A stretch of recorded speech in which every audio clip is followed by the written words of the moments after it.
I'd like to call the regular board meeting of the Upper Canada School Board for April 27th to order and ask that we all rise and join in the singing of our national anthem. Capital W.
Welcome to Bell Conferencing Solutions.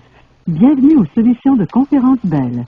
Please enter your conference ID followed by pound. Veuillez entrer votre... Thank you. Merci. The moderator has not yet joined the conference. If you are the moderator, please press star now. Le président n'a pas encore accédé à la conférence. Si vous êtes le président, appuyez sur étoile maintenant.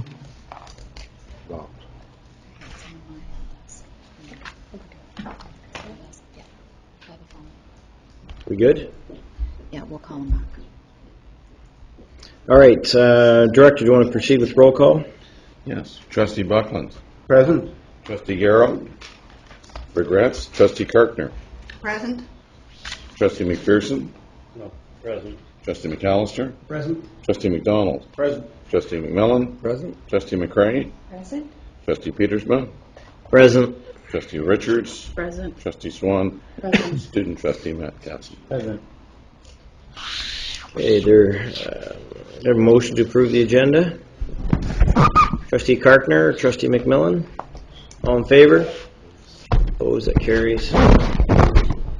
Any declarations of conflict of interest? Seeing none, I'll move on then to the report from private session. During the private session of the Committee of the Whole, April 13th, one property matter was discussed, and the following recommendation is brought to the board. And I will read it. Whereas pursuant to the terms of a transfer registered in the Land Registry Office number 15 on August 14th, 1995, its instrument number 134715, the Leeds and Grenville County Board of Education transferred and conveyed to the Corporation of Township of Oxford on the Rideau the lands and premises located on the Town of Oxford Mills, Ontario, and being more particular described in Schedule A of instrument number 134715 and known locally as Acton Corner School. And whereas pursuant to the terms of the instrument number 134715, upon the termination of the use of the property for municipal purposes, title to the property is to revert to the transferee. And whereas the Upper Canada District School Board is the successor in the title of transferee, now, therefore, be it resolved, the Upper Canada District School Board hereby release the transfer, its successors, and assigns, including its successors in title, from any obligation to transfer or convey title of the property to the Upper Canada District School Board and the signing officers for the Upper Canada District School Board, and hereby authorized to execute such transfer or other document as may be necessary to quit claim and release the board's reversionary interest. Is that how you pronounce that? All right, no one's following. In the property to the transferee or to the transferee successor in title. And that's the end of that motion. Do I have a mover and a seconder? Moved by Trustee McDonald, seconded by Trustee McPherson. Any comments or questions? Can I have you reread that? No, just Whereas pursuant... Oh, okay. All in favor? Opposed? That carries. Thank you very much. Move now to the approval of the minutes. Any errors or omissions? I have a motion to approve the minutes. Trustee Richards, Trustee Karkner. All in favor? Opposed? That carries. Okay, report from Committee of the Whole Public Session. And there was one motion that arises out of the Committee of the Whole, and that is that the Upper Canada District School Board support in principle the Coalition Statement of Intent and formally join the Coalition for Children and Youth Mental Health. Just for everybody to know, this is an initiative being led by the Ontario Public School Boards Association, and at the request of our director and our appointed trustee on mental health issues, we bring this forward to the board for approval. So moved by Trustee McDonald and Trustee McAllister. Any comments or questions? Yeah, Trustee McCrae. I just wanted to, through you, Chair, I just wanted to ensure that the Ontario Public School Board is aware of the Ottawa Valley Family Health Teams that are being set up throughout the province. There has been one just most recently set up in Ward 1 in Almont, and in fact there's going to be a total of 200 family health teams set up across the province of Ontario, and their mandate is very much in tune with this whole piece on the resolution of children, youth, and mental health, this integration and non-fragmentation. And in fact, part of the services that they will provide include social workers and psychiatrists. So I'm just going to pass this information on to Trustee McDonald. Okay, thank you. Any other comments or questions? Okay, all in favor of this resolution? Okay, opposed? Okay, that carries. Thank you. Do we have Trustee Garrow on line yet? Or? Can we try him again? Sure. While Lisa's doing that, we'll move on now to our next item, which is Equity and Inclusive Education for Welcome Ontario to Bell Schools. Conferencing Solutions. Bienvenue aux solutions de conférence Bell. Please Now, enter your trustees, conference ID followed by oh, wait. pound. Veuillez entrer. This is one of the Merci. purpose of bringing this forward was to give us an opportunity to participate in The the moderator development has not yet joined the conference. of the If Equity you are and the Inclusive. moderator, please press star now. Please enter your PIN followed. Thank you. You will now be placed into the conference. On vous transfère maintenant à la conférence.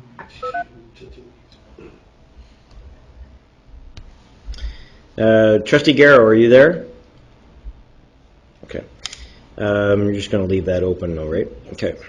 So, sorry, trustees. We wanted to give you the opportunity, the Board of Trustees, an opportunity to participate in the development of the Equity and Inclusive Education Policy. So this is an opportunity for us to listen to what Bill Lowshaw, who is charged with creating this policy, has come up with some of his background and thinking going forward. Will provide us with an opportunity to offer some feedback.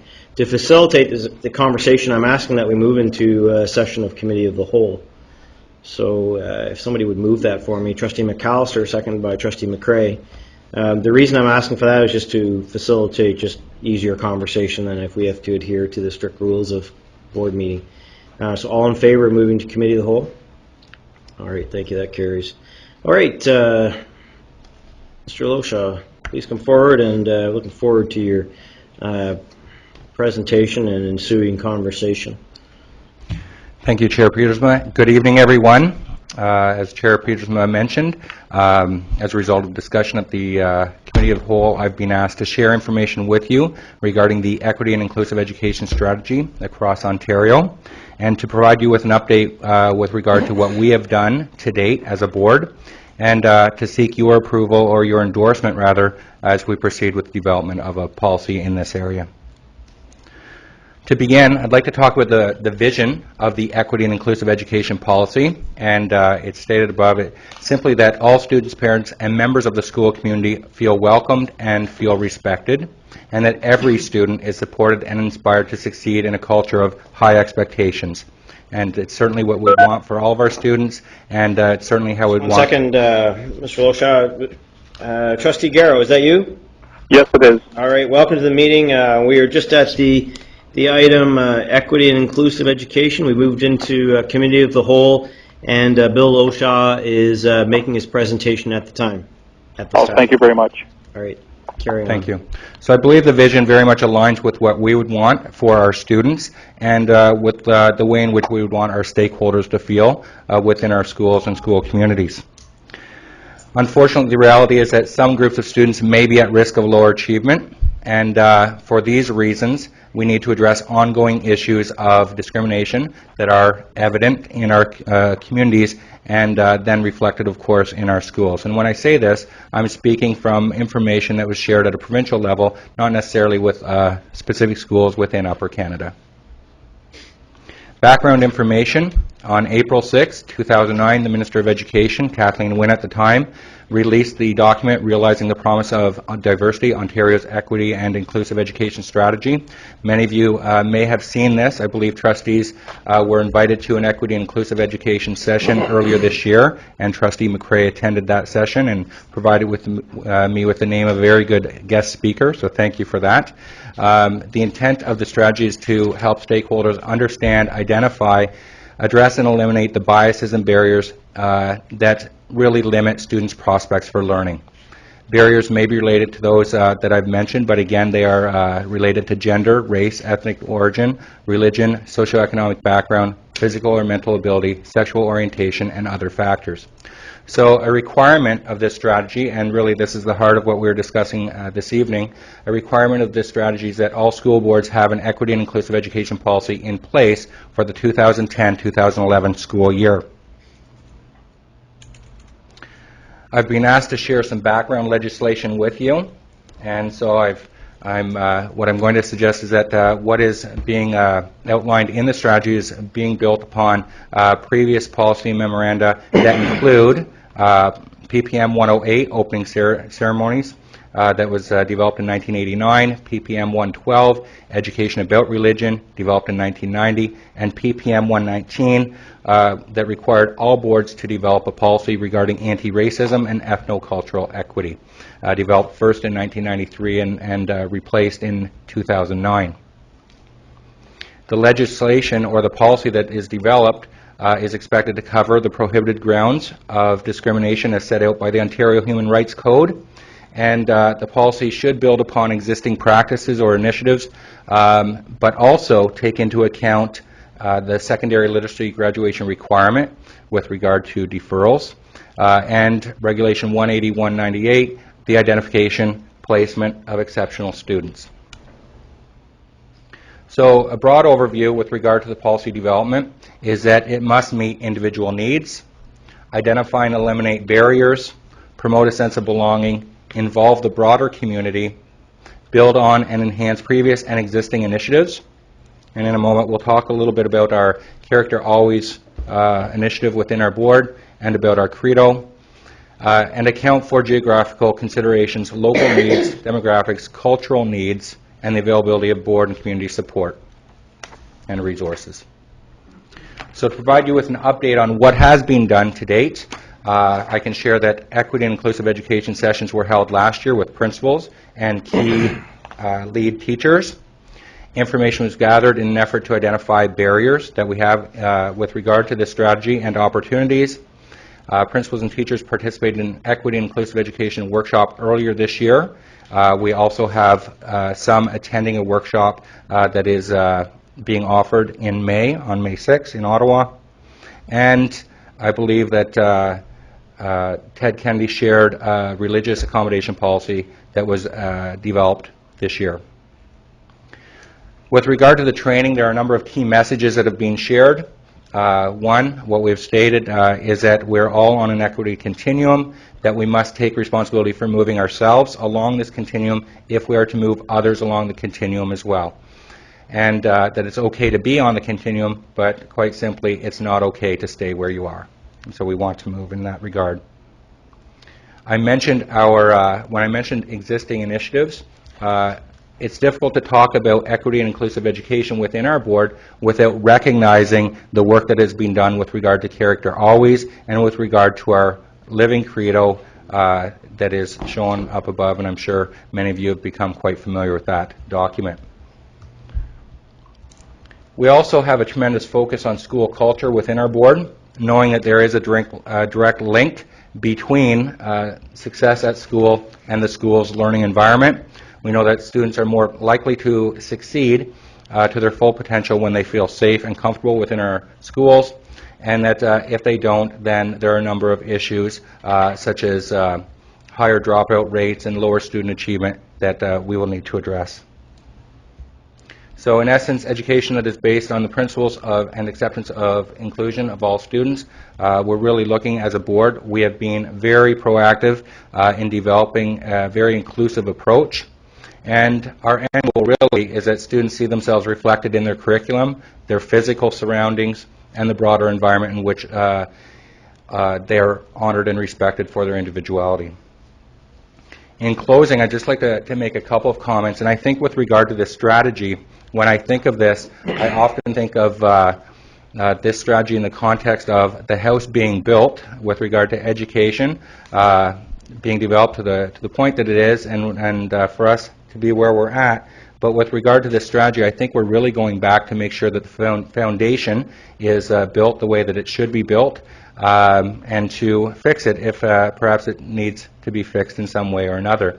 I also think that when we talk about the equity and inclusive education strategy, it is very much a teaching for learning initiative or issue. And we discussed this earlier with our principals and key teachers, but the reality quite simply is that if we do not address issues of equity and inclusive education, it's going to be very, very difficult to get to the teaching and learning agenda. All right, thank you, Mr. Loshaw. You can just wait there and help us in any of the conversation or discussion that we have. Trustees, comments, questions? Trustee Buckland? Two items. Really, as a public board, it's quite clear that to create some sort of umbrella sense of character and morality is more difficult than for a board which concentrates on a specific aspect. But I wanted to ask about the recognition of religion and specifically a case where in the classroom the students were asked to do some artwork which was relevant to Easter, and the production of one student had a Christian theme, was told that it was not acceptable, it should be Easter eggs and bunny rabbits. Where does the individual creativity violate the collective equity and inclusiveness? Director? The fact is that the community establishes the norms for that particular community. And if you're in a community where you have many faiths and you're a public school board, you have to be respectful of all the faiths. As the community becomes more narrow or more focused, then the classroom has to take that particular reflection. The example might be if you're in a community that's 95% of a particular orientation or disposition, it may be acceptable, but we also have to protect the 5% who are not. And what happens on a continuum, as Mr. Loshaw has talked about, we're on a continuum of equity and concern. I should take a look at it, but we have to be sensitive to the minorities and to the majority at the same time. So there's nothing wrong with doing a Christian theme for a child to choose to do a Christian theme, but it would be very difficult for the teacher to present that as her teaching or his teaching subject. Okay, thank you. My second point, Mr. Chairman, was as you said, we're on a continuum of inclusiveness and equity, and are we doing research to indicate how this is affecting the number 4 students? Because the latest results from the province show that while we are increasing the number of those who are achieving, we are not increasing the number of our most capable students. That percentage is not increasing. Do we have anything from our own board to follow that up? Director?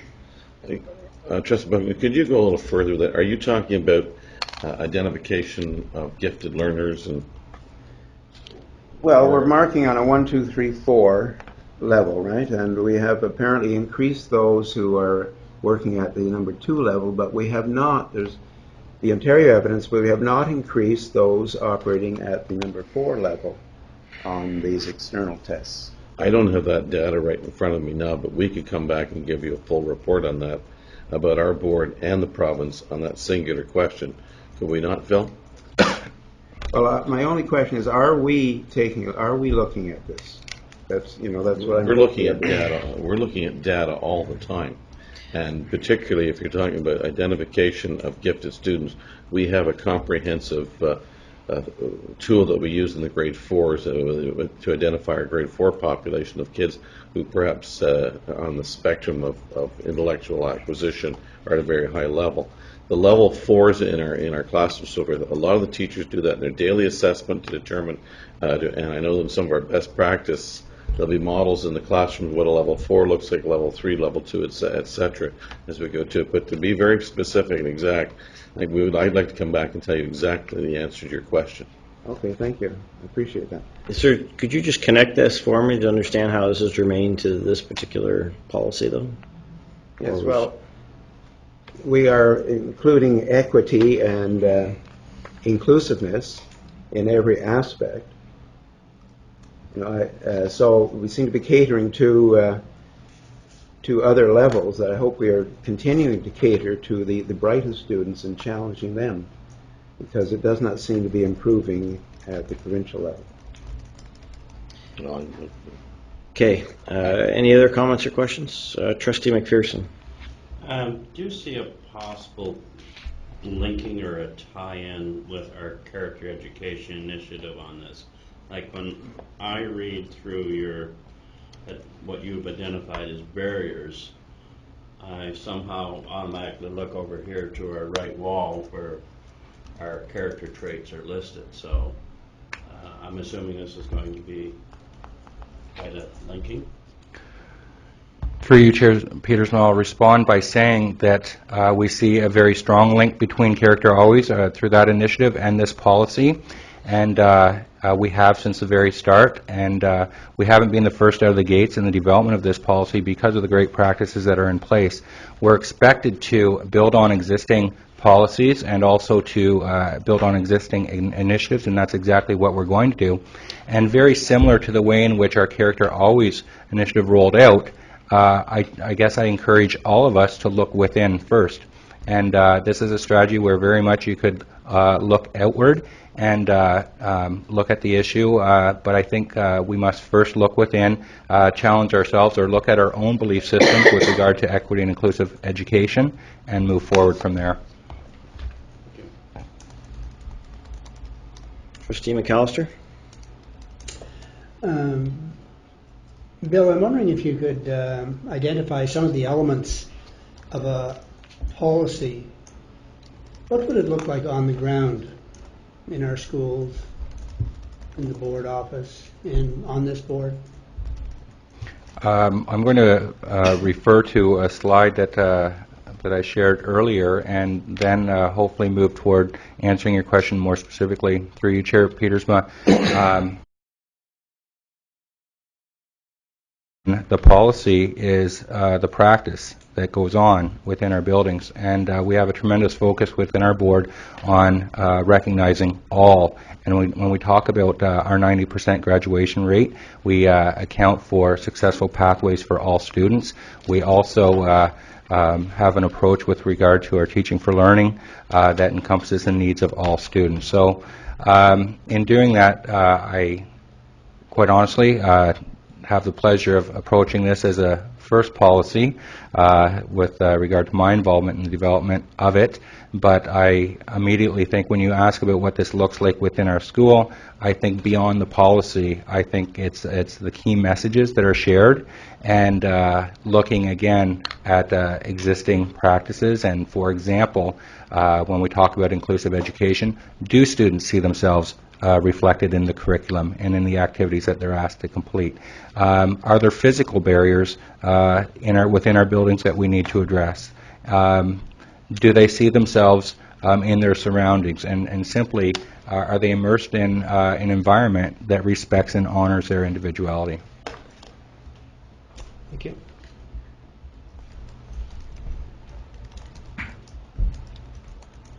Any other comments?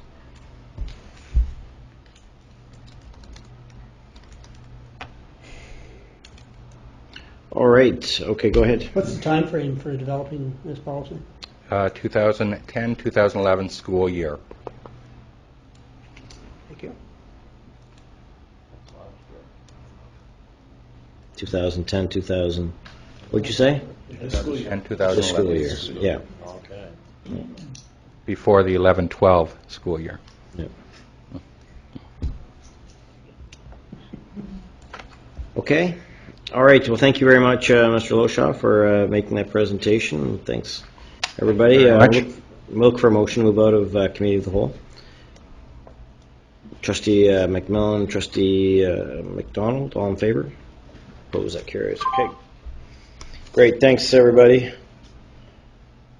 Move on now to update on the OFSA championship. Mr. Carswell. Superintendent Carswell. This is a follow-up on the board motion from February 23rd. So on behalf of my colleague David Coombs, just a brief report regarding the OFSA track and field meet. As you can imagine, if you've ever attended an OFSA provincial track and field meet, it's a rather large extravaganza. It represents one of the largest track and field meets in North America. We're looking at thousands of participants and spectators, and it would be the largest sporting event in Brockville's history. Looking at hundreds of students participating as volunteers. As you can imagine, the logistics for accommodating the number of athletes, spectators, coaches is quite considerable. So at this time, working with the future administration, volunteers to develop options for supporting student learning on the days of the track and field meet, as well as supporting students who want to take a meaningful role in volunteering, assisting, helping out. There will be a plan developed and ready in the fall and communicated to all. So that's what I have in hand at this point. Okay. Any comments or questions? Trustee McCrae? Yes, through you, Chair Petersma. At that last presentation on the OFSA championship, there was a number of challenges that were identified as well, including accommodation, parking, spectator capacity, site security. And I'm just wondering when those matters will be coming forward to the board. I believe those are the matters under consideration right now in the development of the plan for organizing the event.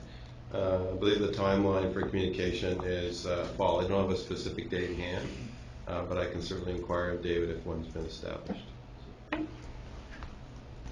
Trustee McPherson? Just a question. Most of the decision making, like we will receive information, but most of the decision making as to scheduling and days off and that will be made at the school level, will it not be? Yeah, some of the format for the meet itself is under the governance of OFSA that we would accommodate. Of course, the impact of that on the school will be a school-based decision. Those parts in terms of how classes run and securing the building, all those kinds of other logistical considerations. Trustee McAllister. I was wondering if, through you, Chair, I was wondering if, to what extent the staff is being involved in this plan. I'll take a run on that one through you, Chair. Very involved. They see this as a real something special for Thousand Islands. They see it something very special for the city of Brockville and for Upper Canada. And I think you'll see that a large number of the staff will be playing key roles in the volunteer work, the organization of the volunteers. And what I understand is that the coaching staff is very, very pleased with how the staff has sort of rallied around this. They see this as a very, very, something they're very proud of to going forward. And we do not see at this particular, anyone sort of saying, you know, dragging their feet on. I guess if I supplementary, please. What I'm really getting at, I'm sure that is a given in my opinion. I would assume that would be the reality. On that particular period of 2 days, there are going to be two parallel streams going on. One is the event itself, and the other is some semblance of a normal day for those students who are not involved. Am I right? The piece, yes, there's going to be. We're going to do our very best to do that, and John, you've a history of these types of events too. That's going the duality that you've described. We're going to do our very best to have that going, but we're also going to be taking a look specifically at the school day and how we can work that school day specifically for those 2 days. We may have an earlier start with a release early for the students. We also recognize the fact that probably in the neighborhood of talking to the people involved, 200 or more of the kids will be volunteers at the event, and so they will be involved. So there will almost be 3 tracks of kids being involved in the day, and I think we have to honor all 3. Okay, thank you. Trustee McCray? Through you, Chair. I just wondered if there was any idea of the anticipated numbers. Yes, there is. The OFSA is very involved in those things, and they have a good handle on that.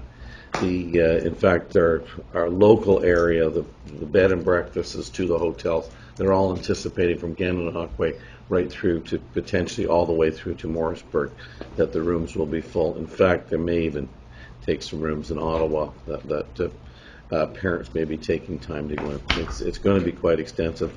We're very fortunate. We've had some learning from the Canada Summer Games and the Winter Games that we've had here.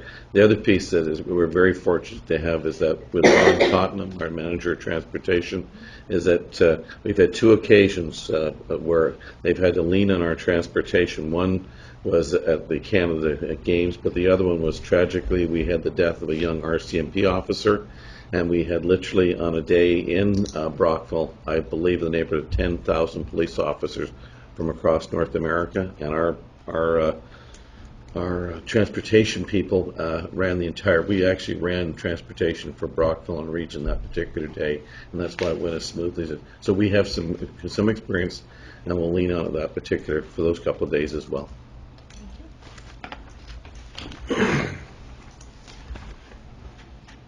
Okay. All right, thank you very much. Move on now to the next item, student fees for learning materials. This item was deferred to some respect from committee of the whole. We circulated some reports that had been completed in the past, and the idea was to come back here and see whether what next steps we wanted to take. Trustee McAllister, do you want to kick this off, or? Well, I guess the piece of information that we were given was the results from the focus group in June 2007. I'll be honest with you, the first page didn't make any sense to me. I looked at it, I studied it, showed it to a few people, and anyway, the second page is probably more important, but it doesn't answer the question the third page may. It does give an estimated Upper Canada District School Board household educational expenditure report. I guess this begs the question that if we were to have some sort of a policy, which I think we should, when that was the issue that I raised, then what would that policy be? What would the elements of it be?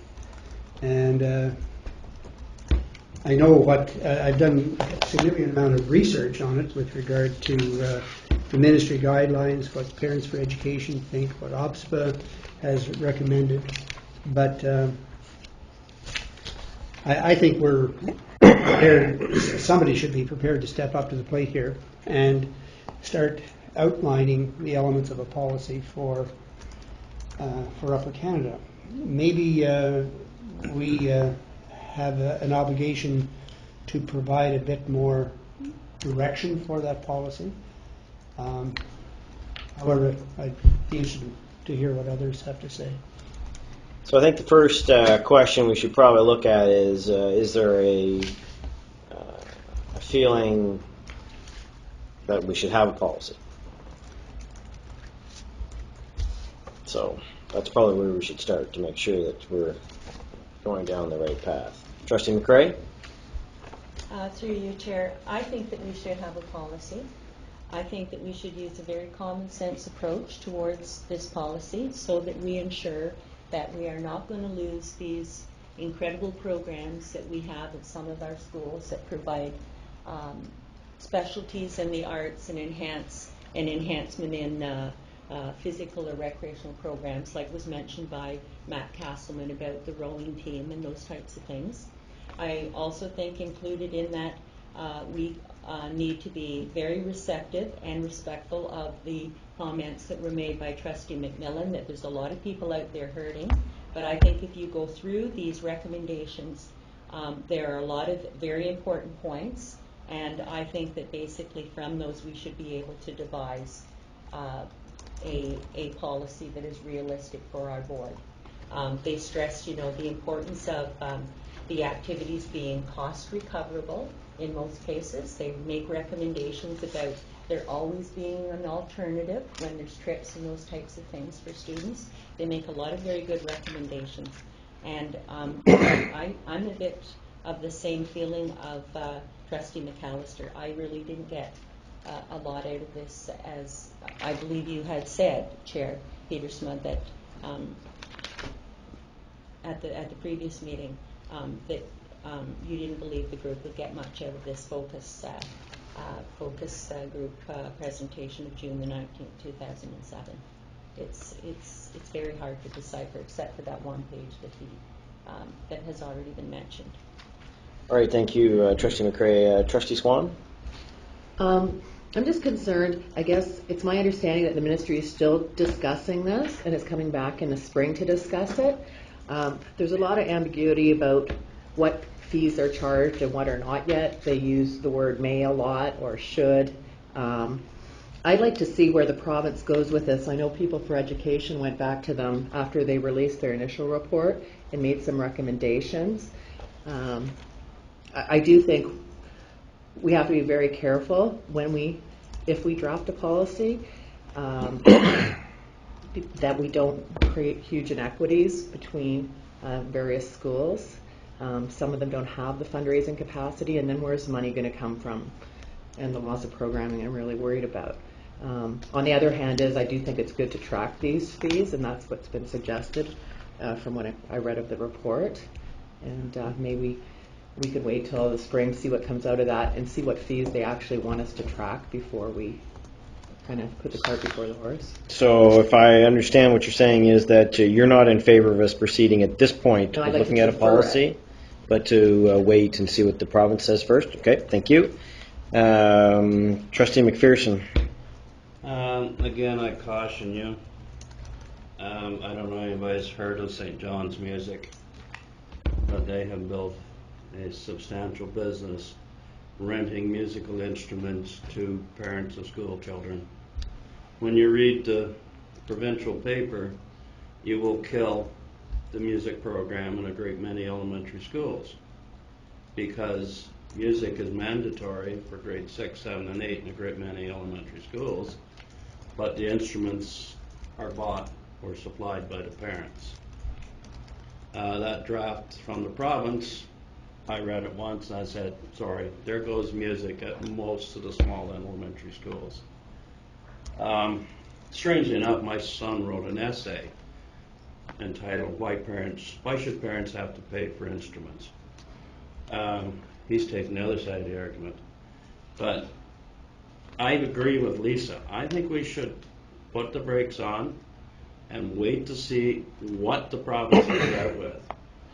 Because I don't want to see us put anything in place that would prevent a school from having a music or arts program if it happened to be funded by the parents. Now, I know what it costs me for my children to partake in music, but to be honest with you, when I seen my daughter performing at the Lions Music Festival in Brockville, I'm sorry, it was worth it. And so I agree we just should hold back a wee bit, see what the province is going to do, and then proceed with caution.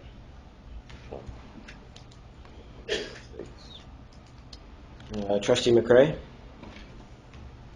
Maybe I'm misunderstanding this, but I see there's two policies here. One is student fees for learning materials and activities, and the other one is the fundraising guidelines. And I believe this evening we're talking about student fees for learning and materials and activities. And when I read through this, as I've already stated, I'm an arts person. I have a strong background in arts, and I'm very, very much in favor for the arts programs.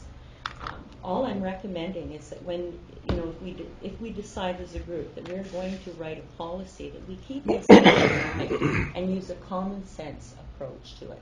That's all I'm recommending. Trustee Swan? I can't see us losing our programs if we use that approach. Trustee Swan? I guess my point was that those two policies or issues, fundraising and fees, are very closely interrelated, or could be. Because if we say we can't charge fees to play football, we can't charge fees for music, then schools still want to offer these programs. Where are we going to get the money? Are we going to go to the parent councils then? And then there's that interchangeable relationship there to ensure that these programs aren't lost in our schools. And that's what I'm really concerned about. Okay, anybody else hasn't spoken yet want to weigh in on this? Trustee McDonald? Thank you. I voiced my opinion at the last meeting, and I think it's pretty clear that the province hasn't made up their mind where they're going. They're still seeking feedback, and as Trustee Swan has pointed out, and McPherson, the timing is going to be in the fall. So, I think we want to wait and see where the province is at, and then proceed.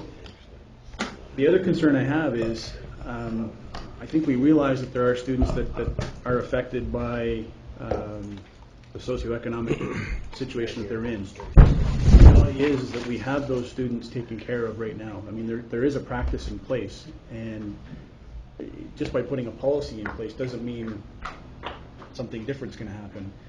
We already know that there are students in our schools that if they can't afford to go on a field trip, that happens. Those students are able to go, whether it's through the school budget, an individual teacher, the principal, the custodian, whomever it might be, it happens. And I think we need to be cautious on why we want to put policies in place. What do we hope to achieve by having a policy in place if there's already a current practice that's taking care of those things? So, I think as we proceed, let's wait and see where the province comes from this. Let's provide the feedback if we want to as individuals, as a board, that the province is looking for, and see what the actual outcome is going to be in the fall, and then we can have that, I think, full frank discussion about where we want to be as a board at that time. And I think, as a board, we have individual opinions, but the corporate body is going to decide where we are at that time. So if in the fall we come back and we have an opportunity to discuss this, and we know what the actual recommendations are going to be from the province, I think we can have a better discussion around where we want to be as far as a policy in that time. Trustee Kirkner?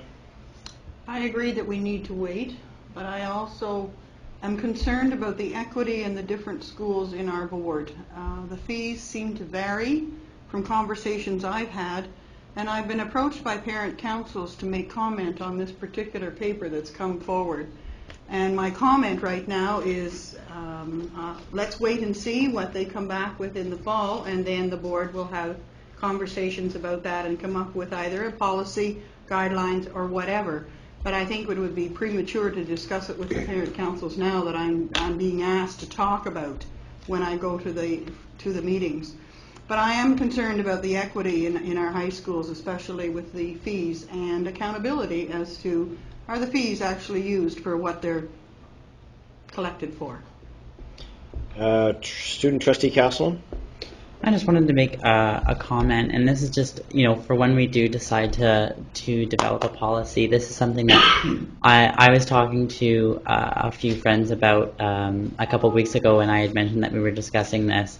And one friend had come up to me afterwards, and we had started talking about fees again, and how, that there are things in place right now to ensure that everybody can attend. But the one thing that he had said was that at the moment, the onus is on the student or the family to let the school know that they're in trouble.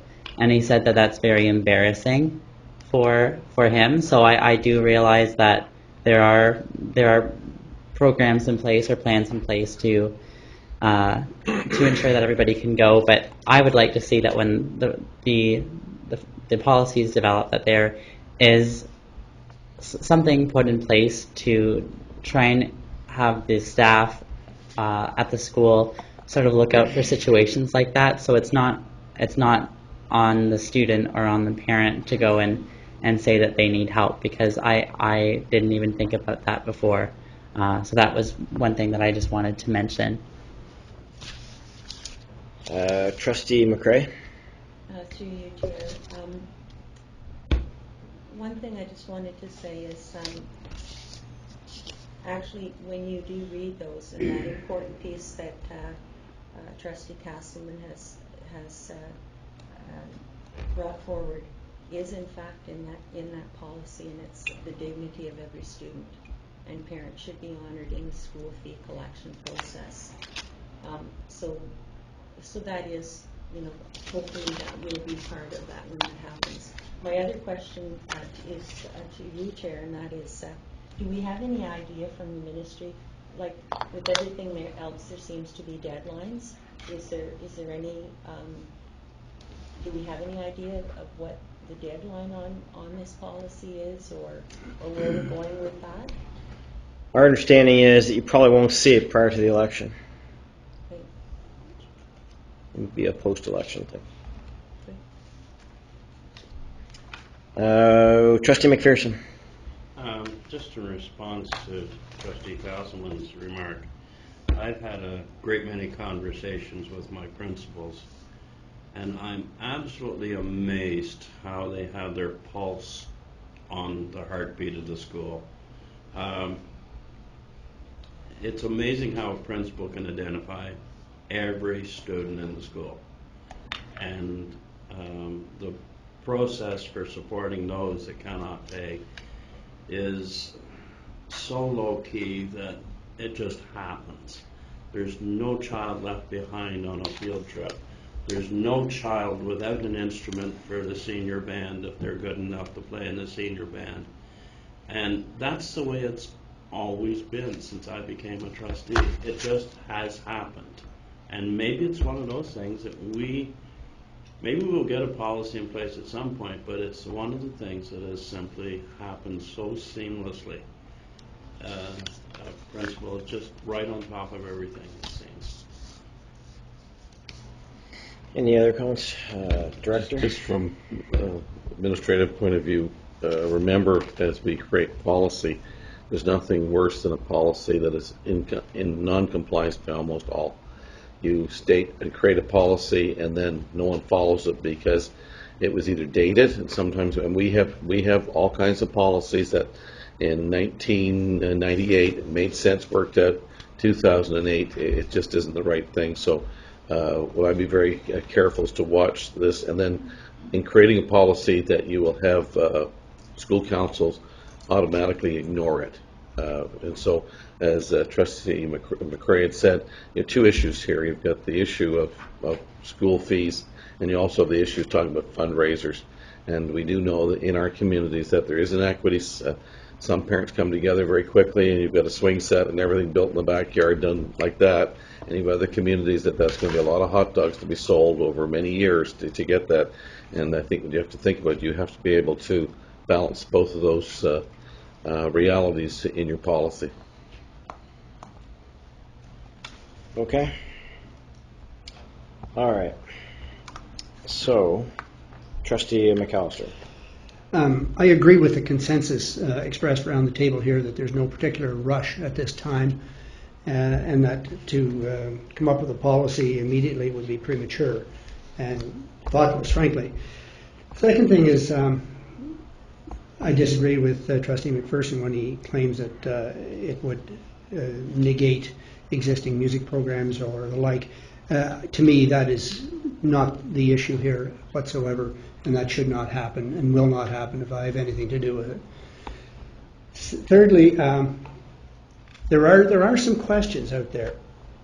You know, for example, what is essential to students' education?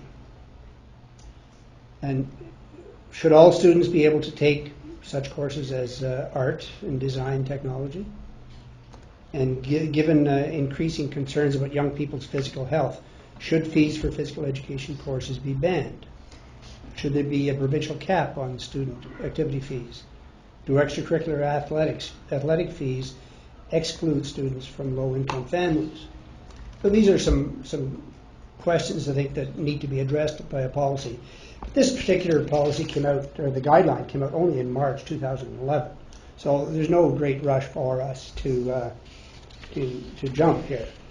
I raised the question though because I think we should start thinking about it.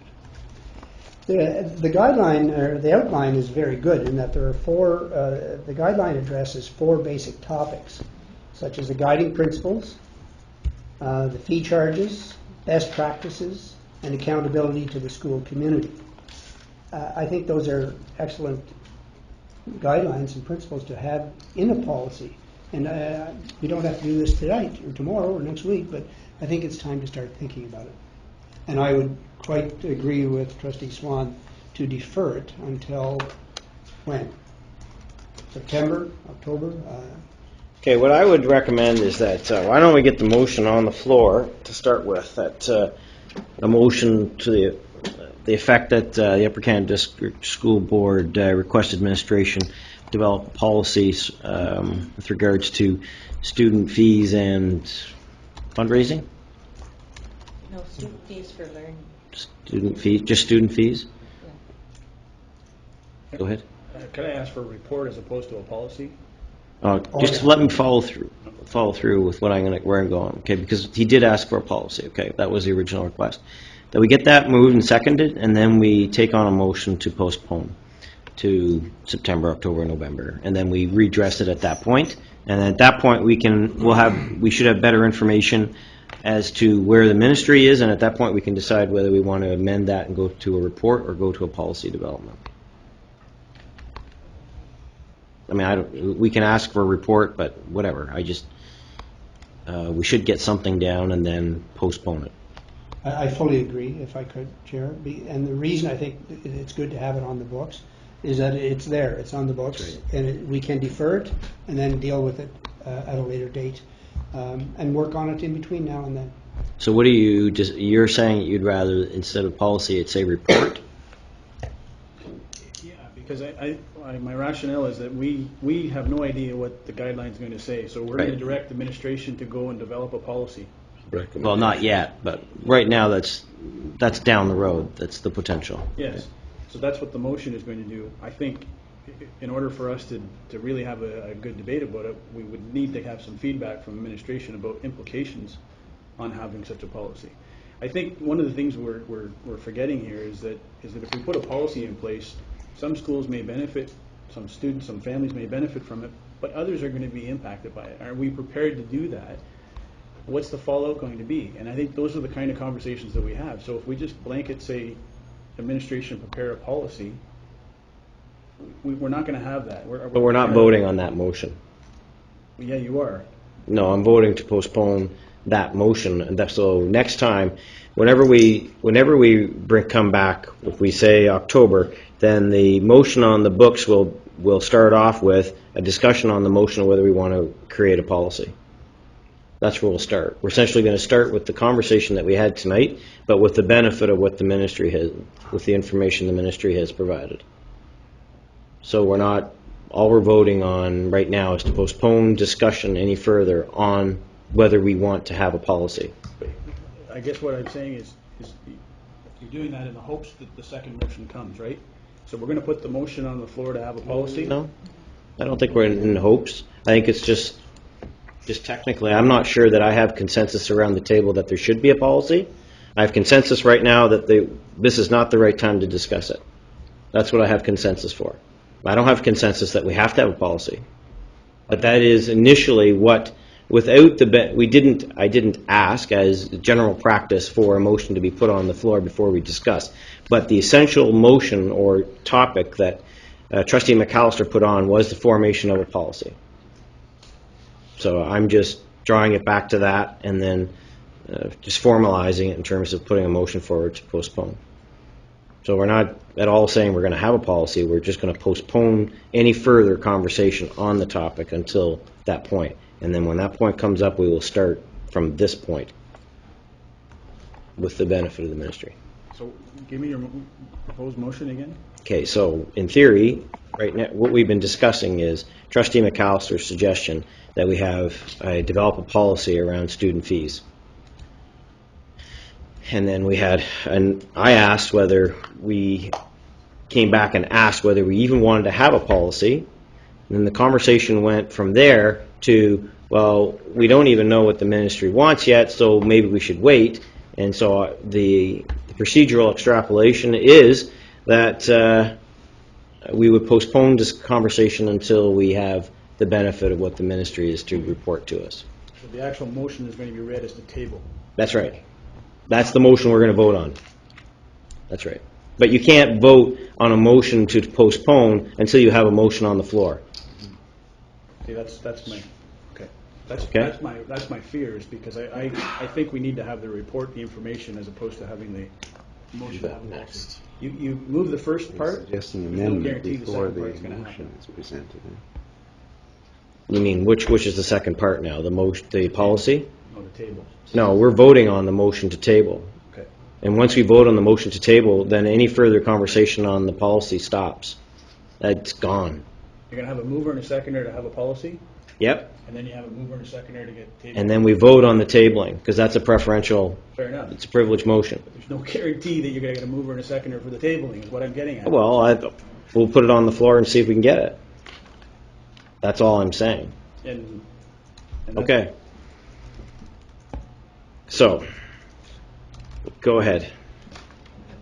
Chair, the agenda item says to provide further discussion on the student fees for learning materials and activities. I know Trustee McAllister has verbalized that a policy, and so has Trustee McCray. But we've deferred this once to this meeting for discussion. Can we not defer it and never mind with the motions until another meeting? Well, we can, but it's not proper procedures. Okay. Okay? And we are in board. This isn't committee of the whole. Yes. I'm just trying to set this up so procedurally it gets written up and we get done what I think the board wants. So if Trustee McAllister, if you put a motion on the floor and get it seconded, then we'll start with that. Before you do that, Trustee McPherson, would you like to What add? I'm going to suggest, and maybe it's not in your Sturgis, I'm sure it is I believe that we acknowledge the fact that fees are being charged in the schools. We're acknowledging the fact that there is a potential for a ministry guideline to come down the pipeline. Can we not approve this in principle? Simply agreeing that there may be a need for a policy, but not tying ourselves specifically to a motion to develop a policy. In other words, we're all agreeing with certain facts. It's just that we're not prepared to move forward now with a distinct decision to develop a policy. I think that the fundamental flaw in that is that unless your action is clear and concise, then it's not really a motion, right? Like the motion has to speak to some sort of action, and it can't speak to the concept of, well, we might act. It has to actually speak to an action. I think that that's where we would end up with a problem. I think the simplest, I mean, honestly, guys, I think the simplest way is to go with what I'm suggesting, and it gets what we want. It does not commit us to having a policy. It commits us to having a further discussion on whether we want a policy. That's all. Okay? But before, my point of procedure? Yep. A motion can be made from the discussion about this process. So my comment was that we get a motion to have a report back to the board, depending on what happens with the ministry, all kinds of information that we need. So that happens prior to having the mover and seconder of the policy motion. Okay, put the motion on the floor then, Trustee McDonald. I would make a motion to have a report back to from administration back to the board on developing a policy around student fees and Learning materials. Okay, seconded. All right. All in favor? Opposed? That carries. All right.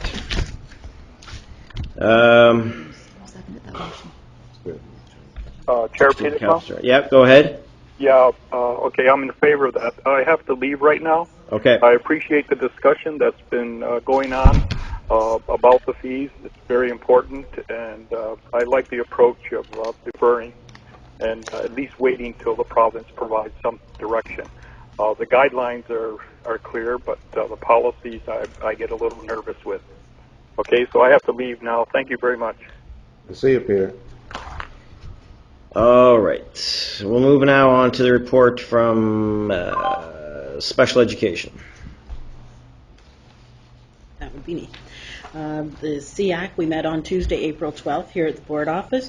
We had a wonderful presentation from Dr. Sophia and Dr. Inglis, who gave us information on the psychological testing and follow-up speech language services and the role of special services counselors. And then we had a follow-up with questions. At the time, we felt that this was a very good presentation that might be something that the board would like to see, because they made comments how a long time before students are even sent for assessments, how they deal with it at the school level, and kids are getting services, but not the psychological testing. So we thought this might be a good presentation to come to board. Bill, did you put it on Management Council, this one? No, I was fixing fences that way. Oh, okay. But it was a presentation that I think would be a good one for us to receive here at the board table sometime. We also received a superintendent's report on the GSNs and the funding from the ministry, and we'll have follow-up on that at the next meeting.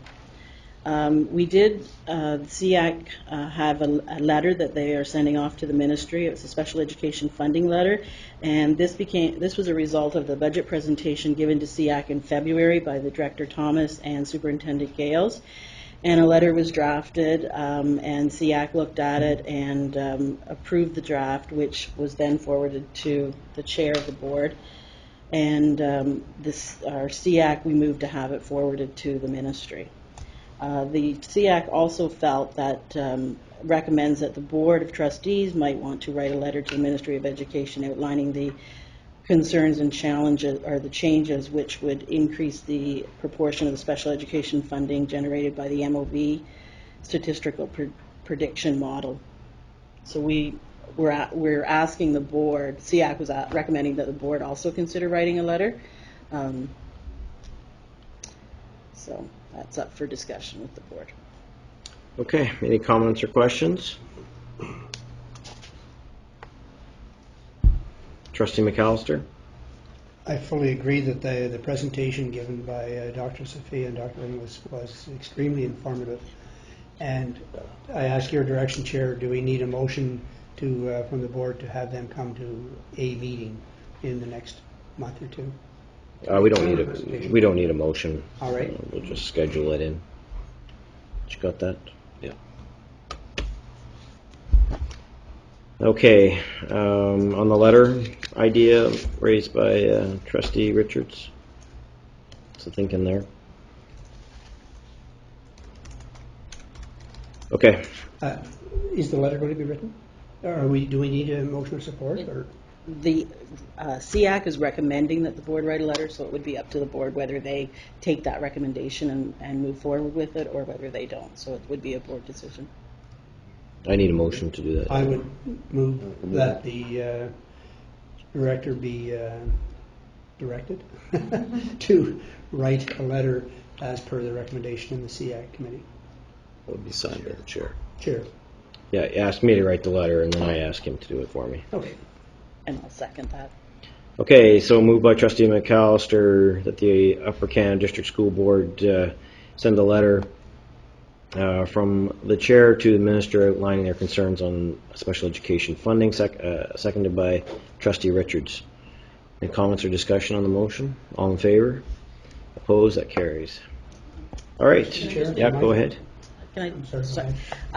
Also wanted to remind everybody that the next meeting is next Tuesday, and we have moved our meetings to the first Tuesdays of the month. Also, at the next meeting, I quickly opened my agenda when I got home this afternoon before I came here, and there is a presentation tomorrow or next week from some of our community partners on mental health. So it might be a presentation that some of the other trustees would like to see. So you're all welcome to come and come to see us for a change. Okay, thank you. Trustee McAllister? Question, Chair. In my short term here as trustee, we've asked you or the director to write letters on various topics. Did that ever get done? If they're done, then they're attached to the agendas. Okay, thank you. The ones I don't like, I don't know. All right. Trustee McCray? Through you, Chair, I just, I'm hoping that letter that Director Thomas writes includes our elementary student scores, EQAO are, as he's mentioned so many times, 13% above the provincial average, and our secondary students are also scoring above our provincial average, and this is a result of our teachers teaching effectively. The financial support from the ministry that was spent to support EAs in our classrooms, and the very well organized programs that are provided through assistive devices and tools necessary for success.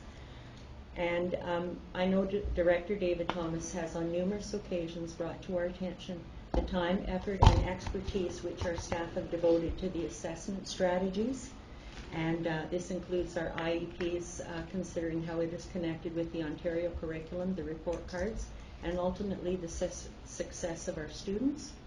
And I'm just wondering, you know, if the ministry are considering these factors, because you know, they're talking about the formula being according to needs, and or we want that formula to involve the needs of our special needs students, to be need-based. But I also think in our case it has been outcome-based. We have done some great things with our special needs students, and I think we need to bring that to the ministry's attention. If I may, those things, Superintendent Edwards and certainly Associate Director Carswell and I will be involved in preparing that type of letter. But not to make light of Trustee McAllister's concern, we send off letters regularly as directed by motion of the board. I must let you know, we don't hold our breath waiting for responses to come back. We have had several cases, a long period of time, upwards to a year, waiting for a response. But you spend $1 over, like we spent $10 million, they find you wherever you happen to be. And so we had regular meetings about special education. And I think one of the things we have to recognize is that an effective lobby is one of the best ways to present your case. And the chair and the former chair, we've spent hours down there with different people talking about our case. But I would say one of the things we will connect with Ezekiel, because the CEO of the EQAO, Marguerite Jackson, she was the first one to recognize our special education results with a phone call through to Associate Director Carswell and I saying, how'd you do it? And so that data was seen at that particular level. And so we'll do our best. But if I was cynical at all about the letter, it's that I think if you can have some face-to-face time, as Trustee Buckland did with 20 minutes with Minister Dombrowski at Pleasant Corners, those are often some of you can really nail a message home at those times. And those are key opportunities and often places where you get that minister right there in your sights and say, we've got the following's going really, really well for us. So, the letter will be prepared to be a very good letter under the chair's signature, but I think the real good work has to be shared all the time by us when we have our opportunities. And those stand-up opportunities sometimes in the cocktail periods, whatever, they're very powerful opportunities to you may see today that the OPSPA made reference to some of our work in our board today, and one of the things that the president of OPSPA, and that's only because she was down here and she heard from what was going on, and I think that had a lot more to do with some of the letters that we've ever written, with all respect to letters. All right, any other comments? Okay, thank you very much, Trustee Richards. I'll now move on to the Ontario Public School Board report. Chair McDonald. Thank you, Chair Petersman. I'm not chair. Did I say Chair McDonald? Catherine Fife wouldn't like that, I'm sure. But you're chair of OPSPA. In any event, not a lot has happened since the last board meeting, but we do have a board of directors meeting this coming Friday and Saturday. Just some information regarding legislation that's ongoing within the province. Bill 173, A Better Tomorrow for Ontario Act, it's budget measures. OPSPA has presented submission to the Standing Committee on Finance and Economic Affairs regarding the Schedule 10, the amendments to that act. It would be next week is constituency week, and the committee is scheduled to meet again on Thursday, May 5th, when they'll review a clause-by-clause consideration of the bill. So that means they'll go through sentence by sentence of the bill. If you want a copy of that submission, I believe it was mailed to all trustees earlier. If not, I can certainly provide a copy to Lisa and have it posted on our board doc site. Also, OPSPA made a submission on Bill 160, the Occupational Health and Safety Statute Law Amendment Act. This bill reflects on some of the recommendations arising from the expert panel review on the Occupational Health and Safety Act, and in particular addresses establishments of a prevention council and a chief prevention officer. Again, that submission was presented to Shafiq Quadri, who is the chair of that social, I think it's called the social committee in any event. Chair of the Standing Committee on Social Policy, sorry. Again, I can also provide a copy of that for you. As well, the Ministry of Education posted some regulatory proposals regarding the extended day kindergarten and third-party programs. Can be found on the government's website. But it's calling or allowing for public to comment on proposed regulations that affect business, more particularly the businesses in the daycare providing service. The deadline for comments is May 30th, and OPSPA's Policy Development Work Group will be reviewing the proposal, and that meeting's on May 13th, and they'll be making a submission at that time as well. I have the meeting this coming weekend will discuss various things, but one of the highlights will be the budget for OPSBA for 2011-2012. Something that's always under I guess criticism to some degree, and some boards are requiring more out of OPSPA staff from time to time, but from a budget standpoint, the projected statement of revenue and expenses will see only a slight increase for membership fees. The membership fees will be frozen at the 2009-2010 enrollments, and a slight adjustment of 1.25% to deal with inflation pressures. So what our enrollment was in 2009-2010 will be based on what we pay as far as fees to OPSPA. That's a slight negative impact on us because our enrollment was a little higher in 2009-2010, but they are continually reviewing. We're trying to find, OPSPA is trying to find a better way of charging fees to boards. So that'll be undertaken in the next year. The total budget for 2011-2012 will remain at the 2010-2011 level, including the adjustment for revenue associated with fees at 1.25%. There's no additions to membership, and there'll be no contribution to the legal defense fund during the next coming year. And OPSPA has what they call a legal defense fund that from time to time money is put into that fund. That fund is used for OPSPA to deal with any legal issues that they might be working on behalf of boards, but also it's used to offset some expenses from boards if a board gets into one kind of sticky situation that may have an impact on other boards across the province depending on the outcome. Sometimes they will jump into that and assist boards in that way. That's it right now, Chair Petersmith, for my report. Trustee Swan? Through you, Chair. My question was, May 20th, you said in regards to the full-time kindergarten, you can make comments on the effects to businesses. Now, who can make comments? The businesses, or can we as a board make a comment because we have these great partnerships with our daycare providers that are in our schools now? As far as I can tell, I believe anybody can make comments, so individuals, and we can as a board as well. Go ahead. I would like to know how we already commented on this. Through your chair.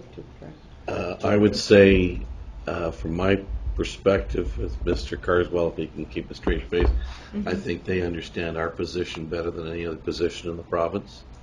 The assistant deputy minister has been down to speak with Ian and I in person. We made it very, very clear where we were with our partners. We made it very clear that we had 11-0 vote from the Board of Governors, our Board of Trustees, that said that we were uncompromising in our commitment to our partnerships. That certainly was a very good to have in your back pocket. I personally had, as recently as yesterday, a very intense conversation with the Assistant Deputy.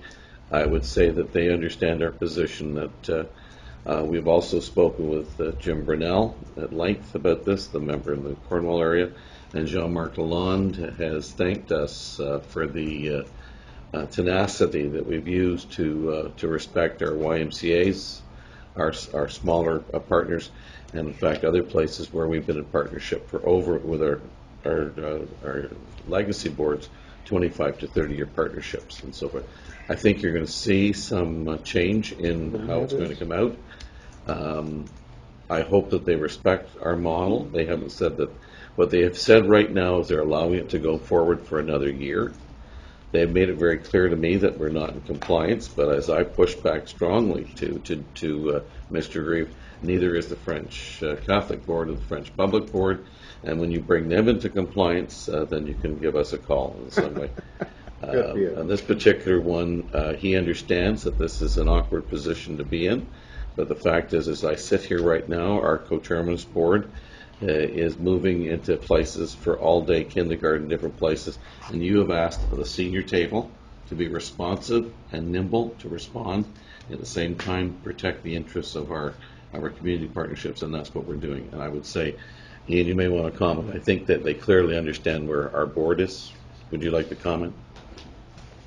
I just think that we've put together an example of how it can work.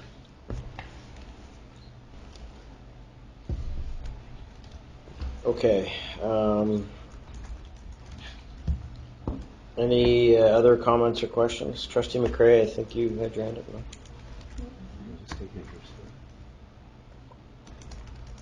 No? Do you Go ahead. Just to follow up on Trustee Swan's comment, though, we've said it, we've done it many times, but perhaps we can do it one more time just to make it on record through the official process, and certainly the information is there. It's just a matter of redoing that, but at least we can say we've done it through the regular process that's in place. So it's perhaps a good suggestion that we submit something. Do you require a motion for that, or is it? Yeah, we would. And I would prefer the motion. Let me be candid. I believe that we've pushed this level of the ministry as far as we have. They would, obviously I do not work for Jim Griever. He'd be calling me insubordinate. I work for the board. I made it very clear to him on every occasion, this is who I work for, and so forth, and he understands that. My last conversation with him was a good conversation where he said, we'll talk about this again in October and November. A letter from the board now, I think, would just continue to show that the board continues to see this as the direction that we should be going. You agree? Yeah. So moved by Trustee Swan that the Upper Canada District School Board communicate through the consultation process the importance and value of our... I'm just thinking out loud for a moment. I apologize to the trustees. And Ian, this has been really his baby, and I've worked hard with him. I'm not sure if you want a letter from, obviously a letter from you goes to the minister. A letter from me would go to the assistant deputy and to the deputy minister. I thought we're talking about making a contribution to the process. Okay. Which can be done through, I think there's an email submission opportunity. Anyway, there's a process. They have an actually regulatory register, so you can simply go through that. So moved by Trustee Swan that the Upper Canada District School Board requested administration make presentation to the feedback process regarding public. What is the actual? It's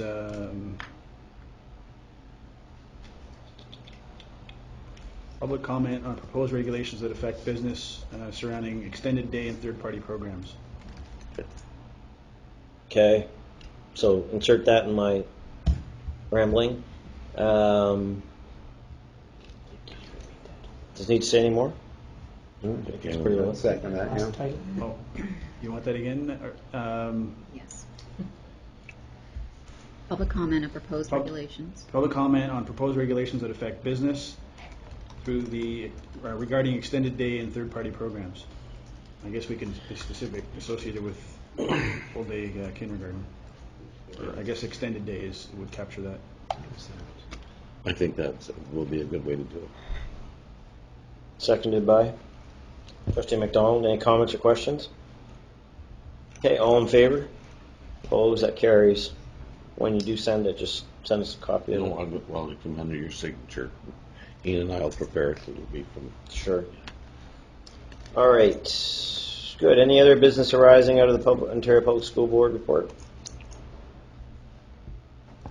Okay, seeing none, we'll move on now. Thank you very much. Second Vice Chair McDonald. Move now to Student Trustee Matt Castleman and the report on the activities of the Student Trustee. Thank you. On Thursday, May 12th, next year's Student Trustee Jacob Howe and myself will be heading to Toronto to attend the Ontario Student Trustee Association's annual general meeting. This will give Jacob an opportunity to get to know his fellow student trustees for next year, to run for a position on the executive, or to get involved in some of the committees for next year as well. This will ensure that Jacob is familiar with how OSTA operates, is comfortable with speaking up in plenary sessions, and will enable him to represent the student voice even better in that forum. Our final Student Senate meeting for the 2010-11 term will be held on Friday, April 29th, 2011 in Kempville. Students from Smiths Falls District Collegiate Institute will be talking about a texting and driving campaign that they have initiated at their school following our Student Senate meeting in February when Lisa Raymond did a presentation on the issue. We will also be discussing some of the options I have come up with to improve the functionality of the student trustee position. The option chosen by Student Senate as the best avenue to proceed will be brought forward to the board at the next meeting. The third and final version of the Student Senate newsletter, The Student Leader, will be released at Friday's meeting. I would like to thank everyone who has submitted an update or article this year, and I would also like to thank Phil Everson of Cornwall, who did the graphic design work for all 3 editions. Lastly, I would also like to remind all that our Student Senate will be meeting this Friday, and I would like to extend an invitation to all trustees and all staff interested in meeting with our board student leaders to attend the meeting. Thank you, Student Trustee Castleman. Any comments or questions? Okay, thank you very much. Before we start comments, I'll just want to point out that next week, starting on Monday, is Mental Health Week. And just to remind everybody that we're looking forward to our role in making mental health services in Eastern Ontario more effective for not only our youth but all our families. And we'll be looking forward to the work done by Trustee McAllister, and you're going to comment on that. Okay. Okay. Any other comments? Okay. Start with Trustee Carpenter. I attended a banquet at Russell High School last week, and it was to say farewell to the students from Cranbrook, British Columbia, and Altona, Manitoba. They were on an exchange through CDEC. Okay, can I just ask that you pull your computer down, and because the world wants to hear this. Thank you. I'd like to report that I attended a banquet at Russell High School last week, and it was to say farewell to the students of Cranbrook, British Columbia, and Altona, Manitoba. There were approximately 90-some students from that part of the world visiting Russell High School, and I was quite impressed with the feedback that the students shared and the teachers that were with them. And the students from Russell are going to be returning to those areas as well in May. And I'm very proud of Russell High School providing this exchange possibility each year. I believe that this is the 6th exchange that they have had, and they're looking forward to future ones. Even the younger siblings that I spoke to in the audience and during the banquet, they're really excited about having this opportunity when they get to grade 9 at Russell High School. As well, Jean-Marc Lalonde was, not Jean-Marc Lalonde, the mayor of the town was there that evening, and he spoke, and Pierre Lemieux, the MPP for the area, was there, and the chair of the parent council was also present to speak to the people that were present. And they presented each of the students who visited a token from the Upper Canada District School Board. So very proud of the work that's done by the staff at Russell High School, and I look forward to meeting future students from different parts of Canada. Thank you, Trustee. On another note, you all know that Jean-Marc Lalonde is not going to be running alone. Again, he is retiring. So at the end of his term, I'm sure we'll see him in politics, continuing in politics, especially in the Rockland area. But he will be present at the May 12th opening of VCI. And I invite any trustees who are able to make the trek east to join myself and Greg and Jean-Marc Lalonde at that event. But let Jeff Campbell know you're coming. MPP Jean-Marc Lalonde has been a great friend of the board, and he'll be sadly missed. Over here I saw Trustee Buckland. Thank you, Mr. Chairman. I want to comment on an article in the Toronto newspaper yesterday which featured the Upper Canada Board, and the comment when the concern was with full-day kindergarten potential overcrowding, and President Fife said, well, the Upper Canada District's Board has moved to a 7 to 12 model, and this is a creative solution to that particular problem, and also reduces the number of transitions for students. So there you are, number 1 again. Thank you, Trustee Buckland. Any other comments? Trustee McRae? Through you, Chair. I just want to make one slight correction. It's children's mental health. for between May the 1st and the 7th. And I just want to congratulate Linda Lumsden and the principals and members of our staff who are working with Lanark County Open Doors, their executive director, Nikki Collins, on an awareness. It's called a Brave New Minds Walk, and it's taking place on May the 6th. And again, it's regarding children, youth, and wellness. And also there's a parents' workshop as well on April the 28th by author Gail Grass. So those are, again, two positive moves in towards children's mental health that our board is involved in. All right, thank you, Trustee McCray. I knew I shouldn't have done it from memory. Any other comments, Director? Thank you, Chair Peterson. What I'd like to share with the Board of Trustees, and I'd like to thank my senior team for being the decent, kind-hearted people that they are, who are not only bright and intelligent, but have really gigantic hearts for this community.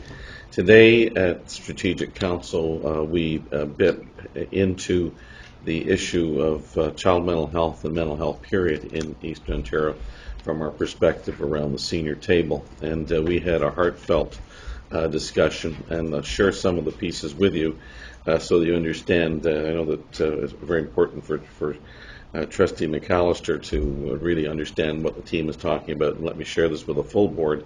And then first of all, Val Allen has been identified to chair this particular charter. It'll be W18 under wellness, but it has implications in every part of the organization, educational, resource related. It's also going to have a tremendous impact potentially on educational decisions that you're dealing with as well. And then the communications department is going to have to play a very large role in identifying the things that we have to communicate effectively. We, after lengthy discussion, there are several issues that the trustees probably have figured out, but I'll state maybe the obvious on purpose. One is that this is a complex issue, and it has broad and deep, and it is perhaps as well understood as it might be. It's misunderstood greatly as well. The actions that we take any must include our community partners, and I think we have a track record as a Board of Education of never overlooking our community partners and honoring their voices and what they're going to do. We also know that this will have to be family sensitive, and we're going to have to recognize as we move into this area who our circle of concern is about and who our circle of influence is. We also determine in such a touchy issue, with all of the potential disasters that can be had, we do have to act and not be afraid, and we have to move forward with confidence. Yet we have to understand the fences. Some of the fences are up there for reasons that we have to honor, and good fence in this one perhaps will honor our partnerships and our neighbors, particularly in the medical field and perhaps early childhood education that we have to deal with. The other pieces, we also had to take a look at the linkages with things that are already going very well with our board. You listened to Bill Loshaw talk about the fact that we're out ahead of several of these types of things because our Character Always program, which is the envy of most of the province, has become a foundation for our board. Also, we recognize that any anti-bullying campaign also has to be directed at the issues of both the combatants and also the victim, but also the bystanders. Every single person plays a role in the aspects of mental health. We also have to build upon our daily quality phys ed and nutritional program to recognize how that lends itself into this one. Also, we have to be a good learner. That's a learning organization. There are several boards way out ahead across Canada and North America. Durham Catholic right now is one of the leading boards in Ontario, and there's some things that we can learn from how they have moved from awareness to action and how they've engaged their community partners there as well. We also understand in Vancouver, there's also a Board of Education out there that is on the cutting edge. And what we have learned with our character education program and other programs that we have taken to scale, we've never been afraid to say, let's learn from another jurisdiction. And finally, we understand that we will have to take a role of advocating for people perhaps who aren't traditionally who we'd advocate for. For example, we may have partners we say we know that we're not to do this, that we're not the doctors, but we're advocating for more medical support in Eastern Ontario. And I think we'll be coming back to the board through Trustee McAllister to again, put position papers out there and present positions for the province. One of the things we'll have to do as a board is, because we have such a wide geographical area, is connect people who are doing good things within our own region with other parts of it. We understand right now as we're sitting here that there's some outstanding things that are happening in Dundas that Lanark perhaps could learn from, or things that are happening in Lanark that Cornwall could. And we have to recognize our role as bringing those initiatives and those people together and honoring the positive role that we can play in this. I think what I was most pleased with is that we're ready to go. And I even sort of sense that from Mr. Budget over there that we perhaps are going to have to try and find some resources and steal from different areas. And I say that respectfully because every single budget is tight, but this will deserve the appropriate budget response, and I think we're going to sharpen our pencils and really bite into this. The next stage will be that Val and I are going to sit down with Trustee McAllister, your liaison person, and identify the steering committee and what members should be in the steering committee, recognizing all the time that this is a brand new area for us to move into, and that we may be apologizing sometimes for making some mistakes, but when you do take on something brand new, there will be. So we will apologize on the dance floor for bumping into someone. We will not apologize for dancing. All right, and trustees, finally, I have a comment I'd like to make. I imagine many of you were in family situations this past weekend, and if your family gatherings are like mine, and maybe they're not, maybe it's a good thing they aren't, inevitably the conversation comes around to education. And so I was sitting over a lunch, and the conversation got going, and the one of my relatives made the comment that she's a first-generation Canadian, that her education was far superior in Ethiopia, and that her kids were definitely she was comparing the quality of education her kids were. And her kids don't go to our board, but they do go to schools in Ontario. And, you know, a lot of the times we sit back and we just let those things go. But at that point I couldn't. So I stood up and cried foul, grabbed the iPad, and quickly went to the OECD website, went to the PISA report, and showed that, in fact, Canada consistently is in the top 10, frequently in the top 5. We're 6th right now. We have been the top English-speaking country for many years. But more importantly, there wasn't a country, it was not representation from Africa on the first page of this report. And that's not to run down Africa. But the fact is that too often I think we allow these rather ill-informed comments to be made and let go unchallenged. And that's not to say that we can't do things better. But the real thing here, I think, that we have to remember is that we don't have to be ill to get better. And if we move to a position where we challenge all those who try to strike down and make everything that we do negative, we're not allowed to celebrate and build on the successes that we have, because that's truly what we should do. And recently I've noticed some other comments that have been based on factless information that have just caused me no end of grief. One of which is the fact that because we spend all kinds of money on superintendents and expensive principals, we've got old computers in our schools. Well, I can tell you, and I just noticed that our CIO's head just whipped around, that there's not a computer that predates the Pentium 4 line, which is more than capable of running any of the software that we have. So old computers? I don't think so. Another comment that I heard or read was that we have the most expensive superintendents in the province. Again, I'm sorry. In this one particular area, folks, we are just average. We're not world class, we're just average. And I'm very proud of the fact that over the years our board has worked very hard to make sure that every employee group is in the average. Doesn't have to be the highest paid, but they better not be the worst paid. We want them in the average. And if you remember, trustees, those that were here last spring, we took the extraordinary move to bring up 2 employee groups who were sadly way behind, well below the provincial average. We're some of the worst paid employees, and we moved outside of the PDT agreement in order to recognize that. So again, folks, this is something else that just is not true. And I think that going forward, it's going to be really important that we focus on building on the successes and not allowing people to denigrate or downtrot or to make out what we do to be anything but our best effort. That's it. Look for a motion to adjourn. Trustee McPherson. Just you and I remembered that. And Trustee McCray, all in favor? We'll see you in 2 weeks.